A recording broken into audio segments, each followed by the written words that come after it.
But today, the most wisest rich man.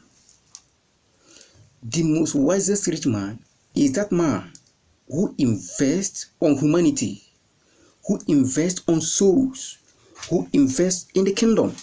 Those are the most wisest rich man. Look at what happened in the time of Paul the Apostle. You know what happened in the time of Paul the Apostle? If you read the book of Acts of the Apostle chapter 2, from verse 40, go to the end.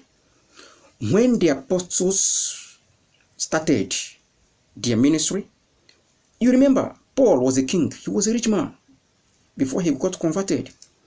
But when he got converted, he stopped investing on properties and material things. He relinquished everything, properties, every kingship as a king, every guardians, every, thoughts, armies, soldiers. He relinquished everything. He became poor for the sake of the kingdom.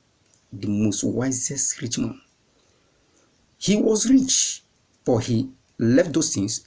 If we read in the Acts of Apostle, book of Acts of Apostle, chapter 2, from verse 40 down, the Bible says they started to sell what they have, their properties and everything, and start giving to the poor. When they preach, after preaching, they discovered that many hadn't nothing. Both Peter, Paul, and some other apostles, that were with him, other disciples that was working with him, they sold all their belongings, all their properties. They use it to invite souls for the kingdom. They give it to the souls to make sure souls are established. Souls are prepared for the kingdom.